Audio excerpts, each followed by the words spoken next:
Hey, it's me. She's a former mayor. They're a former evangelical pastor with dissociative identity disorder. These two like to talk about the topics you're not supposed to talk about. They might cause you to perspire just a bit, but they'll definitely make you inspired. Let's talk religion and politics, and what spirituality and emotional well-being look like in a post-evangelical world. This is Paul and Ashley on Evangelicalish. All right, that's us, and it's Wednesday, and here we are. No. I thought you were yawning for a second. I'm like, what in the heck No, I is- was literally sending my last text. Like, I'm still kind of in my day job mode. And then, like, the open was playing, and then the open was like done. And then I was like, oh my gosh, we are live and we are here with Doug on the left, which means it is time for your weekly dose of Evangelical-ish, because it's not an ish if Doug's not here. So I see it. Do you know when I started doing the show with April and Jeremy, I called it Evangelicalish, and they told me that was wrong, and they trained me to say What? Evangelicalish. Good, really good question. This is Yeah. such a tomato thing for me. Yeah. So I I ended up becoming an Evangelicalish yeah, person because that's what my two co-hosts were at the time, and Yeah. so I wanted to fit in with the crowd, and so okay. Well, I feel a little more like elevated if I say evangelical. I think when I hear evangelical, I hear evangelical. It sounds very southern twangy to me. well, they were So from the South, so and I was raised in the South, so maybe that's I'm struggling. I'm going do you against my also roots. say like February? Yeah, I do not say that. There is an ad on local radio for anybody who may be hearing this in the Fresno MSA, shall we say.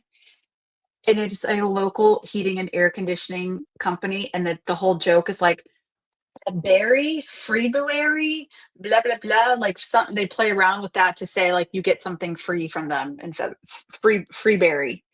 Freeberry. All right, very good. I've never quite February. Is it February? It's February. English But English is the weirdest language sometimes. Like it really is spelled February. Yeah, but nobody says that. It's February. I know. I'm just saying it's a weird language because it's like I saw some meme today like if 2 3s makes 33 and 2 2s makes 22, then why doesn't 2 1s make 1 Instead of 11? instead of 11? Okay, we're Okay. off to a We are we're fantastic rolling. start. Yes, and like, yeah, this is a little bit of my mental state today. I'm like, anytime I start an ish episode, 6 o'clock recording live on a Wednesday, and I'm still wearing Spanx, this has been a long day. So you're gonna get a little bit of maybe edge from me today because the undergarments are squeezing right now. I don't know what to say to that. Okay. Well, I am going to just say we're super excited for folks who are tuning in live with us. Thank you so much for joining us. Doug on the left, you're anchoring us already in the comments. Others of you who are just tuning in, be sure to log on, tell us hi, tell us where you are. Yeah, Doug says edgy. You know what? I think more appropriately, it's wedgie Ashley. Wedgie Ashley is an edgy Ashley. So thanks for that little layup there, Doug. Anyway, yeah, so love to hear how you guys are doing. We're excited to be here. We just came off of a 3-episode-ish week last week, right? Because we did Yes, Sunday, we did. we Yeah. did Wednesday, and we did Friday. And those episodes may not quite be up on our website, but you can check them out on the YouTube channel, because they post live after we record here. So they are always there on the Ish channel. Make sure you have subscribed, FYI, BTW on YouTube and all the places if you haven't yet. But yeah, so we're rolling into this show and we're like, you know what? It's just time for some good quality Ashley and Paul riffing, which we have already proven is maybe not a great strategy for this next hour.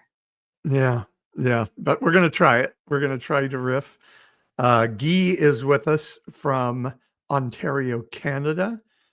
Oh, Canada. Share a Canadian story real quick. Sure. So last night I was at a work event, and the dinner conversation, so this was in Fresno, California, and the dinner conversation was like, okay, what country are you fleeing to when everything just completely collapses in America? And I said Canada. And they're like, why Canada? And I was like, because there are people who are super cool who like show up on this podcast that I do with my husband, and they're very kind. So I'm very happy that Guy is here from Canada to validate my selection of my fleeing country. Well, and I hope, and your friends all said they were going to follow the podcast, so hopefully they'll be with us tonight. Yeah, I know. I need to send the link. And I'm still Anyway. I'm still laughing with that our friend Rebecca Therapies was here with us last week, and we were talking about the Canadians booing the national anthem, which I'm all for. I thought it was a beautiful moment. And she was, being Canadian, of course, she's like, yeah, but we weren't booing you, I like, know. I That's love just so Canadians. kind. It's so considerate. I just love Canadians. Yes. Like Yeah. that's why I said I would go to Canada. I would want to hang out with I would LOL. I would want to hang out with people. And I'll also share that I participate on occasion, although I haven't in a couple months, in a DID support group for loved ones of DID. And there's just really sweet Canadians in that group too, which I can't say anymore because I can't. You might know these people, so I have to not divulge identity. But What anyway, happens in DID support group stays in the ID support group. Other than Yes. it's just like there's some really cool people in there. So Nice. my world is being exposed to the loveliness of Canadians. Yeah. Well, I'm ready for Oregon, Washington, Oregon, and California to join Canada. We will become, what would it be, the 12th, 13th, and 14th province? Let's go. Let's do it. We're ready. Oi, oi, oi, oi. Okay, so here we do have a plan, you guys, Okay. for Yeah, we do. the next 50 minutes. So so I'll just give you a little hint of what our plan is. So number one, thing one is this. We were thinking it would be kind of fun to recap our last two shows. The one on Friday was with Amber from Cantorna Wild. Cantorna Wild. So recapping that show and then the Dr. Neil show, because those were really exceptional this last week. So that's plan one. Thing two, we're going to talk about a little snippet that you heard on one of your favorite podcasters, Happier in Church, ? Like why, like people asserting that if you're in a church community, you live longer. So we're going to unpack that just a little bit and interrogate that for ourselves with your help. Thing three is we want to talk about these town halls that are happening in congressional districts across the US. Yes. And play a couple clips there and just kind of ask you guys, what are you seeing? What are you hearing? And share some of the stuff we're seeing and hearing in our district. Last and certainly not least, we will have our now famous closeout on what's on your mind. What's on or my as Paul mind? likes to say, what's on my mind. We have a running argument about what the name of that segment is. So that's our game plan. It is. The segment is by. It is by nomenclatured. Okay. All right. So with that, let's let's do some recapping. So Friday we heard from Amber Cantorna Wild, and again, highly commend this episode to you guys. It's already up on YouTube and it'll be on our website soon. What stood out to you, Paul? Like, what did you hear in the time we spent with Amber? Um, Amber, of course, her father was who she says now that she just recently named as she's been telling her story. She he was the executive producer of Adventures in Odyssey for Focus on the Family, and she grew up in Colorado Springs around Dr. James Dobson and the group, and just told how when she came out later in life after her college days, um, her family, which was so wrapped up in an organization called Focus on the Family, that the second she came out and told the world that she was gay, she was no longer in the family and is still no longer in the family. That's how much they focus on the family at Focus on the Family. But what really got me is, in fact, you and I were talking before we went on the air about James Dobson's ties to eugenics and to a very famous eugenicist named Paul Popenow.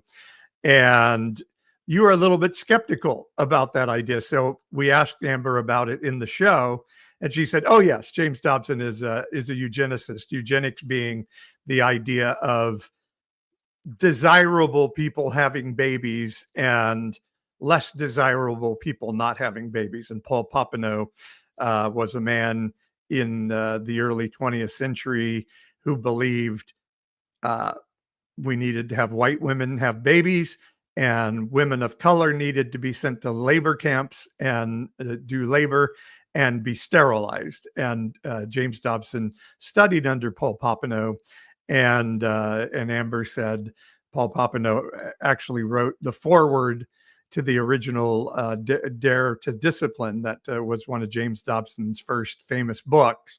They've now taken that foreword out. But then there were other moral majority people like Tim LaHaye and others that quoted Paul Popenow in some of their early writings as well. And I strongly believe that Focus on the Family is a white Christian nationalist organization, always has been, and was very much focused on the white family and finding ways to make sure white people would have more white babies. And that's always been James Dobson's focus on the family. How do we have more white families having more white babies? So, like, I have a little bit of a hard time with what you just said, Okay. because I think you're taking that to, I don't know, like, is it the case that Dobson is adjacent to, affiliated with this guy Paul Popenow? Yes, obviously. But it is such a big statement to say, and therefore Focus on the Family is all about white people having white babies. I don't know that that guy's in touch with that. I for sure get that it's the Eurocentric, like evangelical vision of family, 1,000%. But I just wonder if it's like, if you throw those barbs out there like that, like there's plenty else stuff wrong with, I think, what James Dobson has come to stand for, no question. But do you need to say, like, and you're a eugenicist and you're a white race, white nationalist race? Do you need to say all those things? Like, I feel like we don't really know. That's just like a super big stretch. And maybe people can't hear what you say after that because you've made such a broad declaration. So is your problem that it's going to turn people off from hearing, or that it's not true? Both. I mean, we don't know if that's true or not. I think there's plenty of stuff on the merits, like, just straight up the direct messaging from Focus on the Family, there's plenty enough to take apart and to evaluate and be like, hey, this is actually not life affirming and family affirming. You know what I'm saying? It's like, there's a lot there that I don't think you also have to make him a white racist eugenicist. Well, I'm just saying I believe he is. Yeah, I know that's what you're And saying. I think uh, honestly, I think it's hard to argue that the worst we could have said about Christianity and white Christian nationalism has proven to be true beyond what we ever dreamed. So I don't have that much trouble saying it. Um, when you hear things like the head of the Heritage Foundation, saying we want to terrorize and traumatize government workers and make them not want to get out of bed and come to work in the morning, and this is a Christian person saying this as a mode of operation to get to an end. It makes me want to not equivocate. So, Amber also said, if you listen to Adventures in Odyssey, you'll hear a lot of racially problematic things. And then right after she came out, they did a 12 part series of Adventures in Odyssey on the problems of being gay and the gay agenda and all those things. So I'm sort of beyond being worried of whether people can hear or not, because I'm kind of like, I don't know if they're going to hear anything. So let's just say out loud I'm just ready to just say out loud what I see happening, and this is what I see and have seen in Focus on the Family for quite some time. So Yeah. I get what you're saying. And again, there is a part of this that can be stylistic and sort of your style versus mine. But I think Christianity in America has proven to be worse than even I could say that it was in many ways. So I don't really feel much guilt in saying that about Focus on the Family. Yeah. Well, okay. So, and frankly, that's not even like really a major point. I think just generally, I'm always testing and questioning. Like, we want to be. Yes, Doug on the left says Paul is refusing to be lukewarm. However, I am favoring like, look, stand firm on the things that are like unimpeachable. Like, like take aim at these things. Boom, boom, boom, boom, boom. Like that's enough. Like the absolutely exclusion, like all the like take aim at that, and lift it up to say, hey, those of us who have been in the Christian church, can we not say like this does not seem Christ-like da da da, and then you're like, yeah, and you're these things too, which I get it. I get why you say that, and anyway, okay, but the one thing I wanted to say about Amber's our show with her, which by the way, you guys go listen to that if you didn't get a chance to join us live on Friday. And you can draw your own conclusions about And this like you minor said, point. it's not up on the podcast yet, but we'll try to have it up by the end of the week. Yeah, but YouTube is there on It's the on Ish channel on YouTube, YouTube. the Ish channel. Yes, you're right. Yep. Anyway, here's kind of as I reflect on that show, here's what I think. I was sitting there thinking to myself, there's something so familiar about this person to me. And I've never met her. I've never talked to her. But oh my gosh, I can just tell you every like there were hundreds and hundreds of people in my life who I would say is like, oh yeah, she reminds me exactly of this person from Vacation Bible School, this person from youth group, this person from Sunday school. It's like, her testifying of how like I did everything right. We saw the picture of her praying as a 2-year-old with her stuffed animals lining up. We saw her as a 3-year-old being side hugged by James Dobson. We saw her being baptized. We saw her putting on a purity ring at age 13. We saw her doing missions work. I'm just thinking to myself, that could have been so many people in my life. And I would have had no idea at the time that there was no room for consideration for someone to be gay in the Christian community at all, at all. So in the 80s and growing up in the South and all that. So I think for me, that was just like so heartwarming. I just really felt connected with her and felt for her and what her journey has been. Mhm. Yeah. Yeah, and we had, males in various churches we were in when I was a kid who were somewhat more effeminate, and some of those attributes that we might have made fun of with the term gay, uh, or a three-letter word that starts with F and ends with G. And I can remember my dad imitating, those men and making fun of them, um, which is just horrifying to see that in my head now. But even those guys we never thought of as gay. Just Right. they were just goofy guys. They were just Right. effeminate guys for some reason, and we would make fun of them, but never imagined, they could be in our church and be gay. Yeah.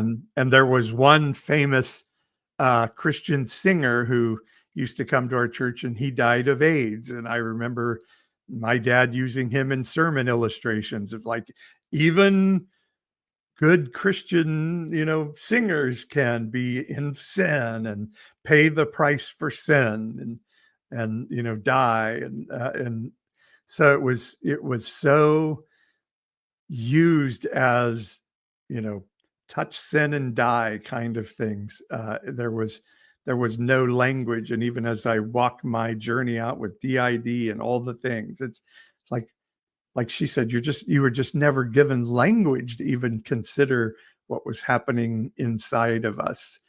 And so, yeah, I totally hear you. And even as you mentioned that 2-year-old girl kneeling by her bed, my heart still just so breaks for that little Mm. girl.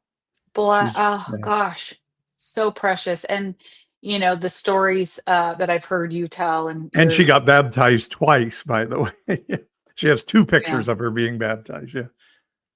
Yeah. you when you were 3 years old, putting on your Sunday school suit and preaching the gospel to your stuffed animals. I mean, your story is just so similar, and like, and it just it I gosh, I'd love to hear what other people think as they listen to the show. It's like, it landed it was very profound for me, is all I can say. Yeah. Just very stirred me very deeply, to consider her story. Okay, so the other show that is continues to be one of my favorites. In Dr. fact, Neil. Dr. Neil, my friends at the dinner table last night, after I told them I'm going to move to Canada, and then we started talking about our show.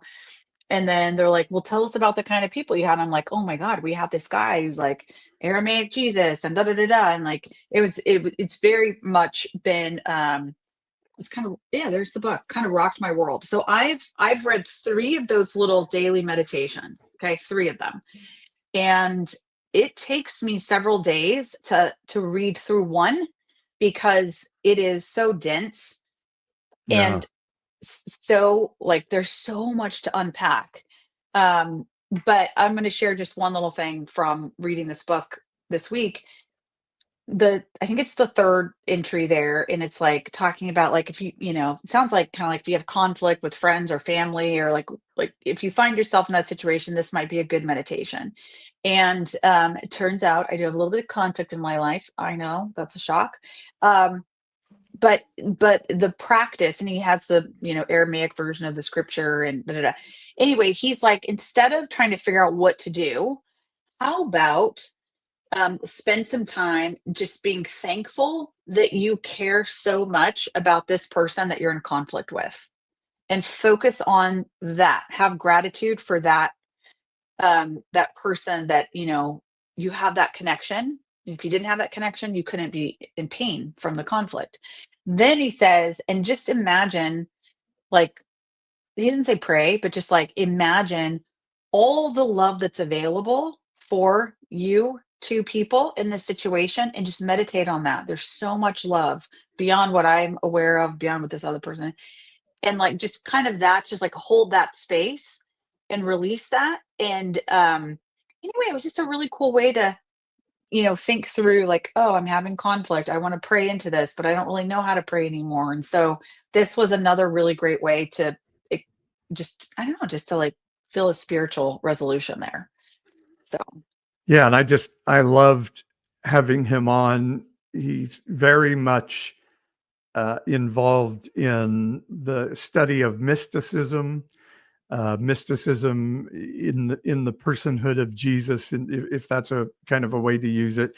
And for anybody that hasn't heard the episode yet, this book, for those watching, I'm holding it up on the screen, Aramaic Jesus, Book of Days. It goes along. Oh, I have the other one. Right? It goes along with this, which is the other book is called Revelations of the Aramaic Jesus.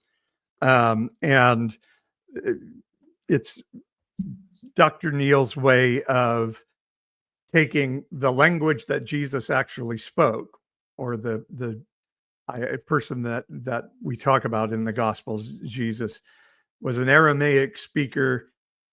The book about him was written in Greek and then translated into English for us. And he's going back and saying, okay, when the Greek writers were translating from Aramaic, what were the words they would have been translating? What would Jesus have actually been saying in Aramaic? Because when a word comes to us in Greek, that word could have been so many different words in Aramaic. And so it's really, really fascinating to hear him saying, well, the Greek writer could have taken this Aramaic word and made it this in Greek, but that Aramaic word could actually mean so much more. And so it just makes the idea of what Jesus was teaching explode into this big idea of what the teaching actually could have been about. And we'll talk about it in one of the other ideas of the other segment is, and I was talking to somebody about this today. It's just evangelicals just like, the Bible is this little bitty thing, and we know exactly what it means. And yeah, we may have had it wrong at times in the past, but now we know, and we've got it exactly right. And it's such a small little way to see things. And so this idea is one of the ways that for me, and I think for you, that we're just seeing it opened up to a just bigger way to see Jesus and mysticism and spirituality and connection to something bigger than ourselves. And he just has such a beautiful way to say it all. And so, yeah, it was life impacting for me. It was just beautiful. yes, it is probably one of the most profound, eye-opening experiences that I've had. Um, and it like, I've also read books by, other folks kind of in this domain that talk about the difference between Eastern Christianity and Western Christianity. And when you start to consider like an Aramaic person of this time period is an Eastern perspective, like that, like Dr. Neal was saying on the show, there was no word for separation, like outside, inside. It was like Right. everything was connected. It was just a much different cultural experience. And You're talking honestly, about like, inside a human being and an outside of a that's human right. being. There That's was no right. separation There was between the no, two. and um, and then like honestly, like the more I learn about other like Eastern spiritual traditions, it's like, oh yeah, it's all kind of seems like the same thing, Yeah. and it makes sense because that was the time and place where Jesus' life was being documented. So of course it feels more like I'm talking to some of my like Indian friend, like Punjabi or Hindu friends, when I consider the Aramaic language than my Western Christianity friends. Yeah. It's just, those things are so fascinating. And that, and then you learn like there was no belief in hell there, of an eternal hell whatsoever. Like the Jesus person walking around in the first century would have had no concept of the idea of an eternal, conscious, tormenting hell. And Yeah. so for us to put that in him is we're reading it in. So yes, Dr. Neal was very fascinating. I'm always fascinated with the word sozo, that we translate salvation in English. It always goes along with one of my favorite lines for right-wing Christians is, shocker alert, Jesus was not American. He didn't speak English. He wasn't white. So you have to think of who was he as a Middle Eastern, Palestinian, probably brown-skinned person. To which I had somebody the other day go, no, there were light-skinned people. There were white people in the Middle East. And I'm like, okay, you're going to go fight that battle. All right, cool. But he Oh did my not speak gosh. English. He was not a Western thinker.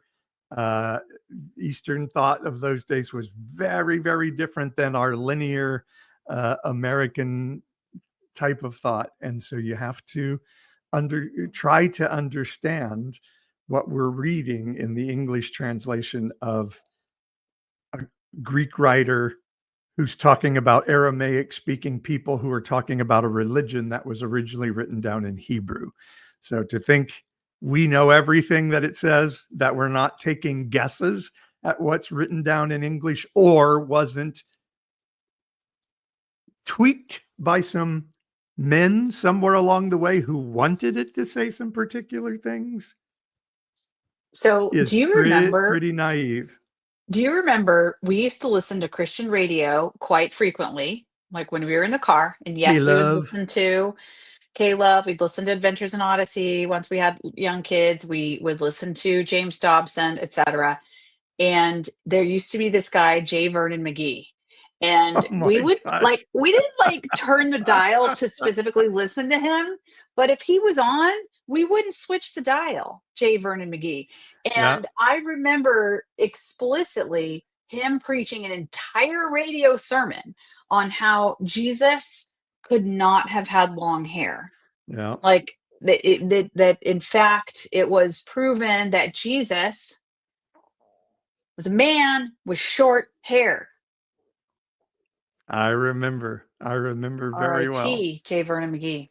Yeah, and also let's also just reflect on the fact that during that same time, Not R.I.P. J. Vernon. He's still on the radio. He's still preaching that no, stupid shit. he's dead. I Well, know he's I dead. know he's long dead, but he's still Oh preaching. yeah. He's Well, still, I'm been saying R.I.P. he was like 5 years dead when we were married and When we were listening to that listening stuff. back then. That's right. And then also at that same time, this just like breath of fresh air in that era and on that radio programming. Remember Steve Brown I love Steve and Brown. Key Life Ministries, and he would come on and he was just like this, kind of constant message of like radical grace I and stole my let tagline from him. God is not mad at you. That's where I got the God is not mad at you line from him. oh, you stole that? I thought that was yours. I kind of stole it from him. Yeah. Oh my gosh. Okay. Well, is he still alive? I don't know. Probably not. Oh, So I didn't, it's one of those things. I stole it from him and then used it enough times that it's no longer stolen from him. It's mine now. okay. Don't it. Hey, I'm checking off the list. We have done one of our Okay. 3 things. It is time to move on to thing 2. Happier in church question mark. We have a little Okay. video that you're going to This is use to tee up this question. Alex O'Connor, who is one of my favorite YouTubers. He is a very famous atheist, and he's talking with Cliff and I think Stuart Connectly. Cliff Connectly got very famous going on campuses and arguing with college students. And this is his son, Stuart, who is a pastor, talking about why Christians are happier than those who aren't church-going Christians. But there's a God-shaped hole that every single college student I've seen truly has. And there's all of a sudden randomly this pervasive desire to fill that hole. And whether it was the wake-up call from COVID with a lot of suffering that came from there, whether it's where our culture is at right now and just the suffocation that's going on with busyness, with technology, you name it, they are getting rattled to the point of saying, wow, I need something that really calls me into a higher standard, but I'm also in a high level of pain. That's why you see divorce rates, 54%, anxiety rates on college campuses, 60%, 90% of people say that they have immense amounts of anxiety, depression skyrocketing, obviously suicide. I've had to deal with a few suicide cases recently. And then also on college campuses, I have people come up to me all the time, sobbing, saying, I was considering taking my life, or I have a family member or a friend who just did. And so there's some pain there, and they're trying to figure out what to fill it with. There's definitely something going on. People often talk about the meaning crisis, existentialism, and I wonder how confidently you can attribute that to something like secularism or atheism, as opposed to, say, the sort of unimaginable shift in our communication with things like social media. Right? Like if I sort of analyze my daily life and think, well, if I'm feeling anxious or depressed, why is that? Is it because I haven't been to church today because I don't believe in God? Or is it because I've just scrolled through a news feed that tells me that, some country's just been bombed and has told me that my favorite celebrity has, said something they shouldn't and now they're getting cancelled and I have to decide whether to cancel my subscription to their service, and I sort of have 100 messages to respond to and emails and this kind of thing. I feel like the meaning crisis and the anxiety and the sort of the strange emptiness and shallowness of modern life is often just trivially attributed to the decline of religion. Whereas I wonder if we can really be as confident about that. Well, according to the latest Harvard studies, we can be.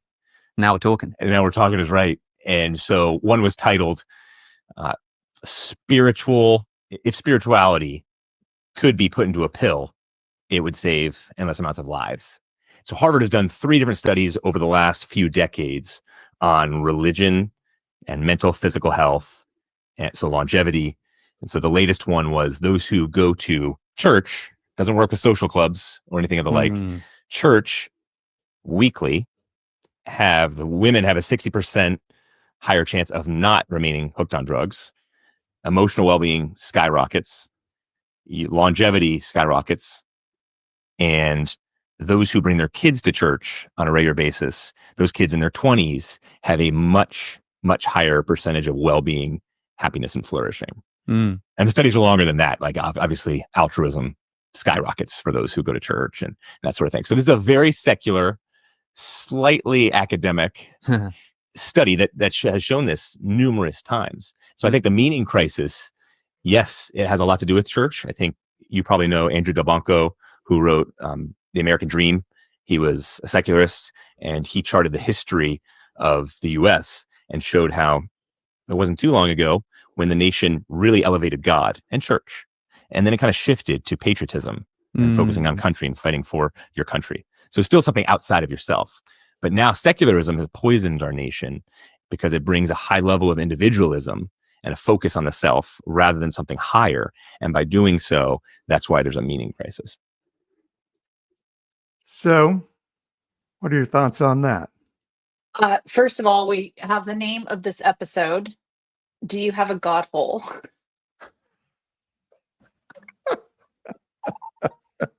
Can we please like introduce this concept of like your God hole to me? Your God hole. That is so fantastic. I'm literally like, okay, I've written that down. My God hole. What's going on with your God hole? My God hole. I'm feeling my God hole. So Ethan in our chat says, yeah, no, I don't have a God hole. God hole. I love it. All right, so I feel like, right, we've heard these arguments. I get it. It makes sense to me that if you're finding a sense of community, wherever you're finding that, church, you've said on a number of occasions, like kind of in our culture right now, that's still the main place where you can consistently go. And for the most part, like, show up. And if you're there, some people might embrace you. And, like, I mean, we get it. Like having a sense of connection does in fact address a sense of meaning and purpose. That all makes sense. I also think that there are really good things that come from genuine spiritual pursuits. I think you just have to be careful that there's a lot of stuff that we talked about with Dr. Neil, the barnacles of Western Christianity, that can actually sink you. But people who are earnestly seeking spiritual thing, I absolutely think that fills you up, fills your God whole. So that's not, to me, that's not like a big shock or anything, but it's just also it's also just like, I don't know, too easy to be like, like, no, duh. People need a sense of connection and like, hello.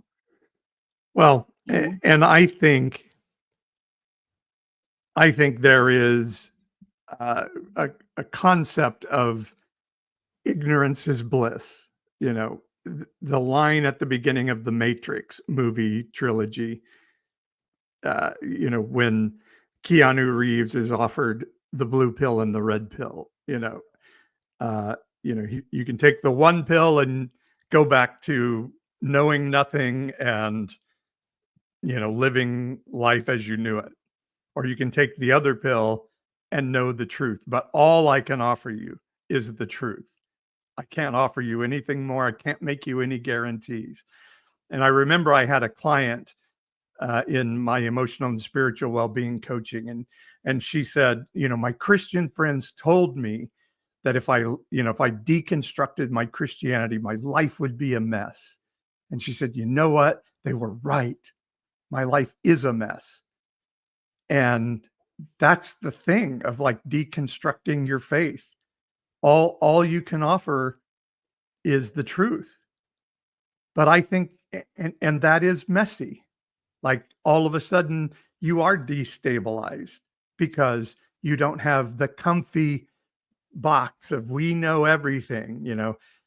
Don't think about those answers out there. Just let that fat shepherd behind the pulpit tell you what is true. Let the orange guy with the red tie tell you what is true. And there's real comfort in that. There is an authoritarian pool of American Christianity because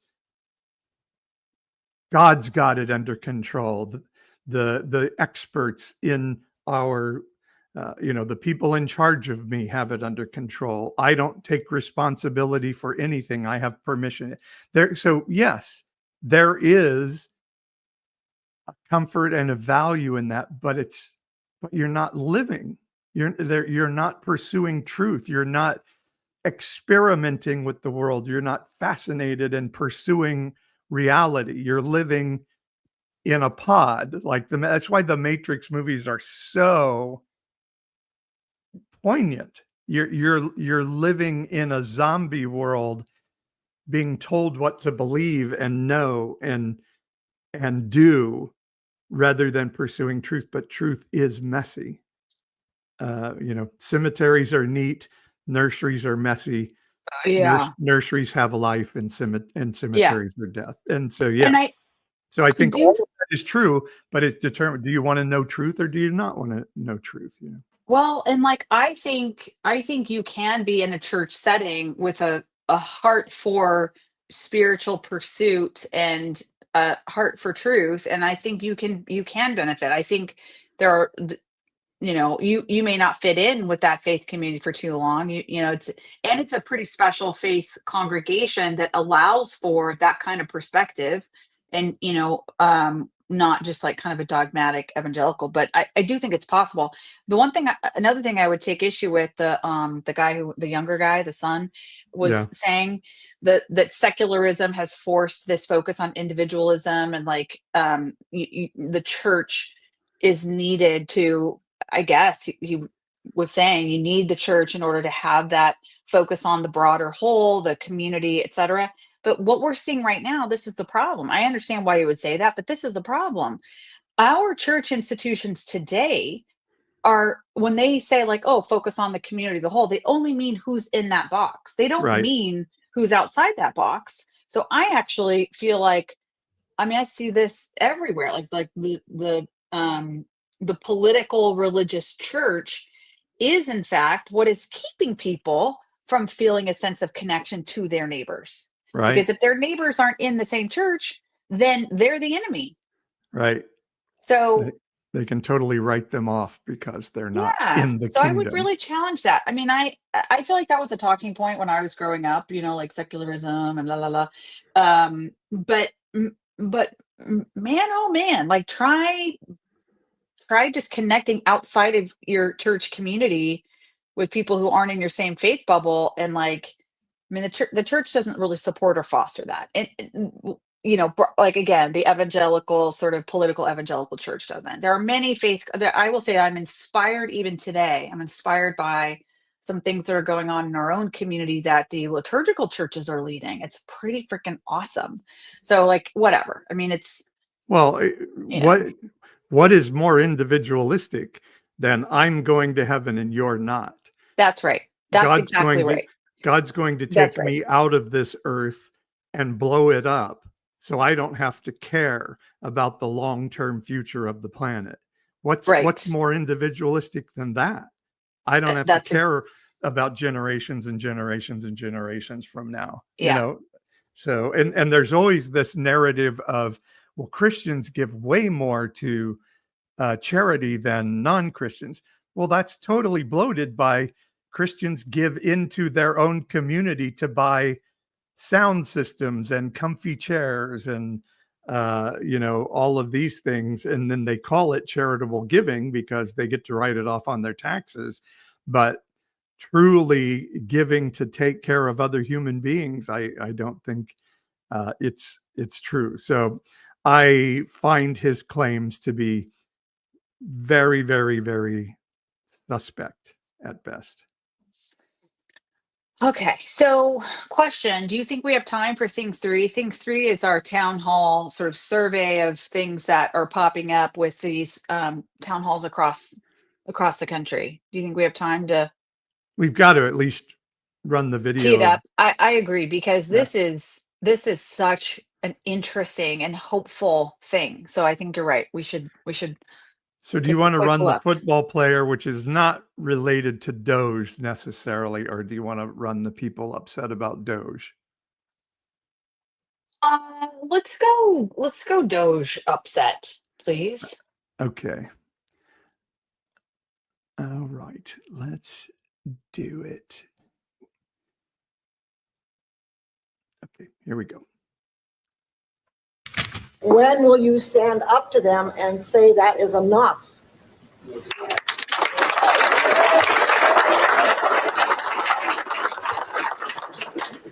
The end result of the fraud and abuse that has been discovered already.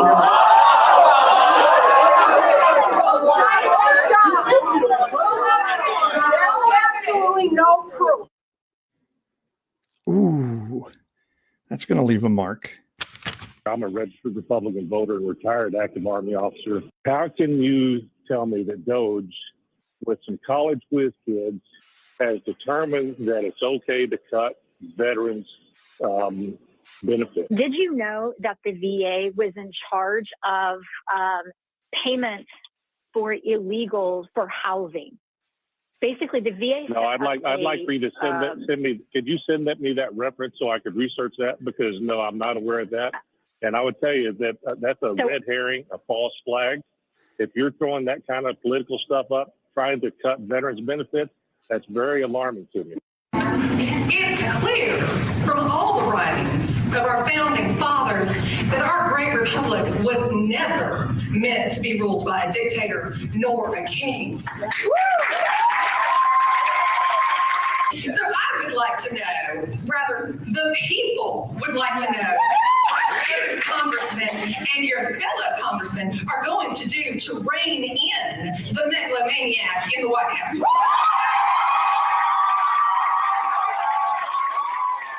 This is the dumbass congressman who recently said in an interview that 13-year-olds should be picking berries in the field or getting a job at Burger King rather than eating free meals at school.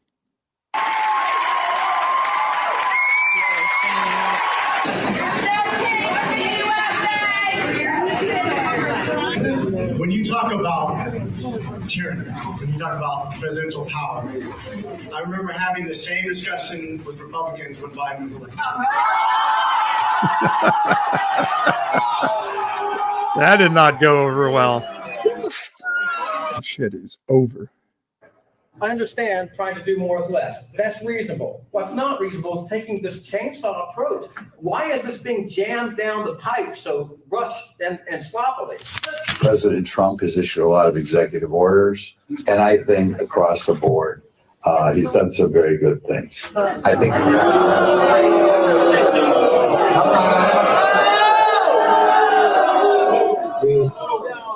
he's gotten rid of birthright citizenship.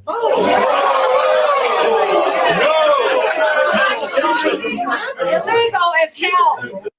And at a Democratic conference, they said, stand One up and more. do We got to something, watch this and guy. if there are consequences, we're there with you, brother. I saw you on TV at the Department of Education. And I was so proud that my representative was on the front line, right there. But I know what John Lewis would have done. He would have gotten arrested that day. Make them outlaw you. We will stand behind you. We will be there with you. I will get arrested with you. Now is not the time to be. All right. Wow.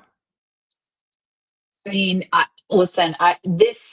seeing these clips, every night on the news, and I'm like, it does seem like it's true. You sometimes wonder, is this being conjured in some way? Are these sort of the rent a crowd type of thing that you can sometimes see in public meeting sessions where people, sort of activists, show up and just say the same thing?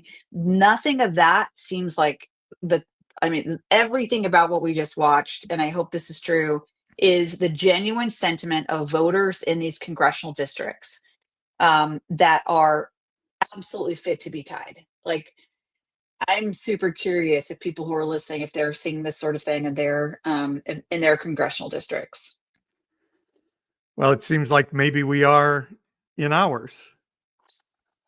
Yeah, exactly. I mean, and I see Blanca's comment that video gives her hope. So in our congressional district, I don't recall. Was there a town? It wasn't a town hall that was canceled, was it? I thought it was just they reduced office hours because they didn't have enough staff to take in all the constituent comments and such that they were getting.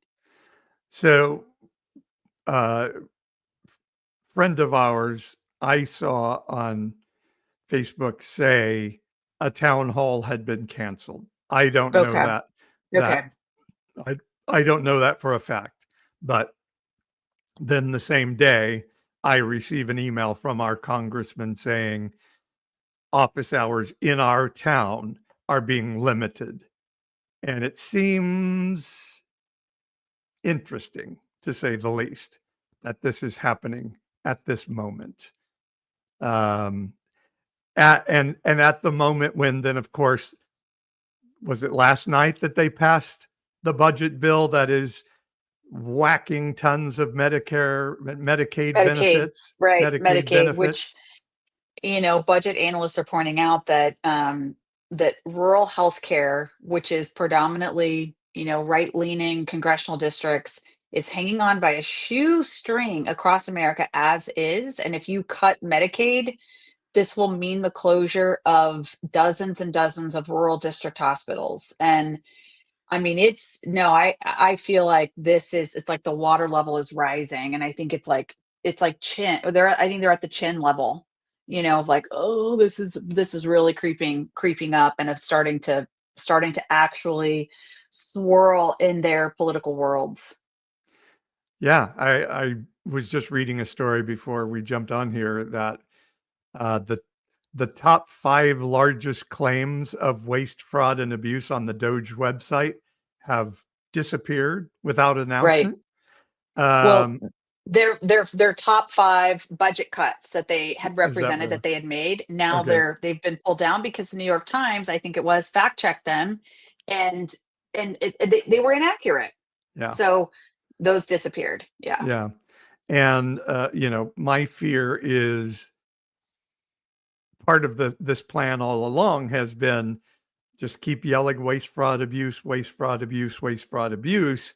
And the next thing you know, you're cutting Medicaid benefits. And there's also sort of a mix in that of like, yeah, but does that person really deserve benefits, or is that waste, fraud, abuse?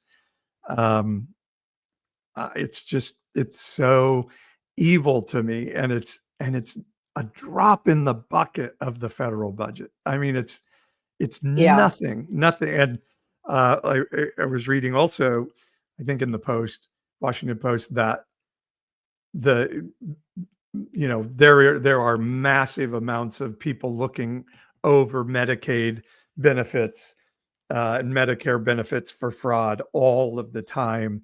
And almost always they find there's no fraud by the beneficiaries. The fraud is always on the provider end.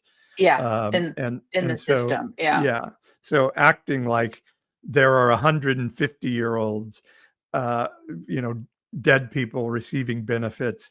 There are mistakes made, of course, but it's all a lie. And the president of the United States is repeating it over and over and over. And all it's all just sourced and thought out of, this is how we can start ripping benefits away from people. Remember Um, remember on West Wing where it was like, if you even talk about touching Social Security and Medicare, you're out of office. You will be voted out immediately. And now they're literally voting on it and voting it in the House. It's just crazy. yeah. I'm curious if you have seen any news coverage on what the Senate is talking about, Republicans in the Senate. I mean, like, do we have any sense of where they're landing on the budget proposal? I have not.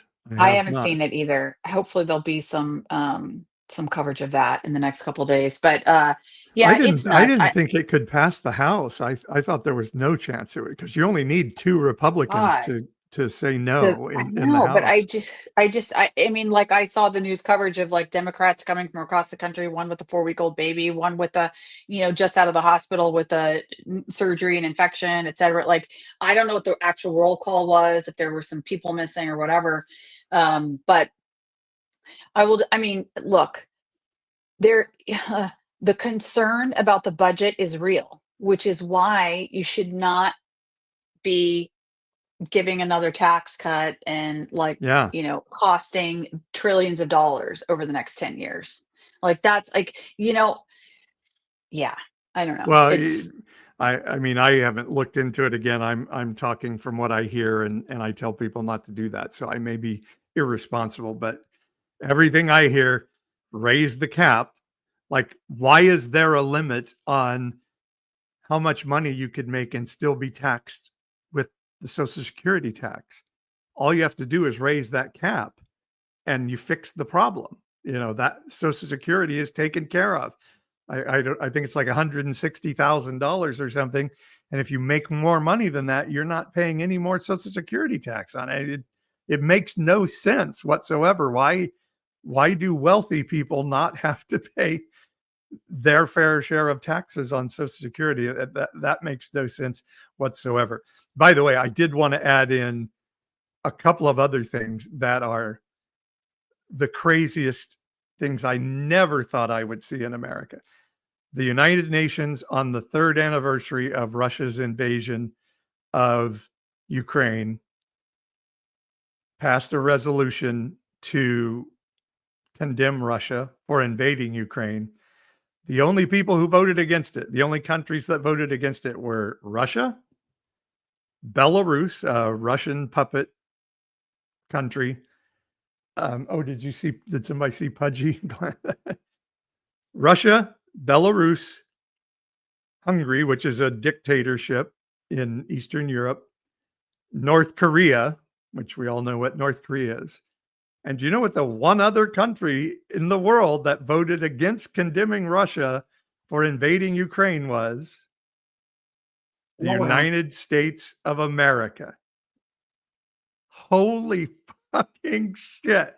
You know, when you think about the countries that you're always like, oh yeah, okay, all of those guys voted against it. We're now one of those countries. Yeah, the company we keep, right? The company we keep. It's the most embarrassing thing, horrifying. Well, It almost I'll makes say me this speechless. again, and this is like I insist that, you know, in these discussions, I got to come back and put the rose-colored glasses on and say, okay, all this is true. This is just a big pile of shit. What will we choose? This is the moment where we are choosing. Are we choosing democracy again? And in doing so, by the way, for people like you and me, Gen Xers, taking it for granted my whole life, have that privilege, taking it for granted. Democracy is going to work for me. It's always going to be there. Well, here we are. So we have a choice to make. And that choice is, do we show up at town halls? Do we call our, you know, congressional offices? How are we voted? Like insisting on, no, we are committed to this democratic republic. If that can happen at the scale that's needed, it is possible that it sets up a renewal of our civil society. And that's honestly, that's what's needed. We're 250 years into this. We've got to make a commitment again. We got to make a decision again. I hope so. These town halls, and still they voted this budget in last night. Still, I know, but also it's like all the firings are lined up to start happening. You know, but it takes a little bit of the public sentiment will outpace the legal proceedings, and so the thing about public sentiment, it's going to ratchet. It's got to. It's going to so yes, the Republicans are, you know, in the House are towing the line right now, but I guarantee you, I've had this conversation with staff from our own district office. Like, they are aware, they are crapping their pants. So I don't think they're going to be able to hold this much longer. I hope so. And by the way, Doug on the left is reminding us this Friday, there's a big call to do not shop at any big corporate retailer. Do not spend money at any fast food chain. You know, you can go to your local small business and buy, but do not go to McDonald's. Do not buy from Amazon. Absolutely not. You know, do not go on social media with the big social media companies. Do not go to Target. Do not go to, I don't know, maybe you can go to Costco. Costco still is like doing DEI and all that stuff, but don't go to Starbucks. Don't go to the companies that are doing these. So do not spend money at the big corporate companies on Friday. Also, I'm doing a big protest. I'm doing a big protest, and I want to show you a picture of what I'm doing. I bought. Wait, wrong one. Sorry. This is my form of protest today. I bought a Gulf of Mexico shirt. Yeah. Screw Gulf of America. That's the stupidest thing I've ever heard. I bought a Gulf of Mexico t-shirt as a big FU to the orange man in the White House. Also, that's a pretty cute little t-shirt. So it's a nice t-shirt. That's goodbye. These dumbasses, another Christian lying spokesperson for the president now, they're keeping the AP, the Associated Press, out of the White House press room because they're still calling it the Gulf of Mexico. And the AP is like, yes, we do news for the entire world, not just for the White House. And it's still the Gulf of Mexico to everybody in the world except for one person. And so we're going to keep calling it the Gulf of Mexico. They've even added a little tag that says, something about in America. Blanca says she has a Gulf of Mexico T-shirt too. So, Well, yeah. by the way, I was hearing today that the White House's vengeance towards AP may not just be, or that might be kind of the smokescreen, the Gulf of America thing. That the real issue is that the AP is the news service that calls presidential elections, and so it's getting back at them for calling the 2020 election for Biden. Yeah, I have no doubt it's Probably a little more are very to small, the small, point. small. I'm Hey, wondering if Lester Holt stepping aside isn't involved in. Lester Holt is the one that got Trump to admit on camera that he fired Comey because of the Russian. He wouldn't stop the Russian investigation when Trump told him to. So I bet we'll find out something about that somewhere down the line. we are a little overdue for what's on your mind. So Okay, let's make what's that on my quick. mind? What's on your mind, Paul? You go first. I've got to Okay. retool what mine is. Okay, so mine is this. I actually experienced on Monday night. On Monday night, I experienced the perfect yoga class.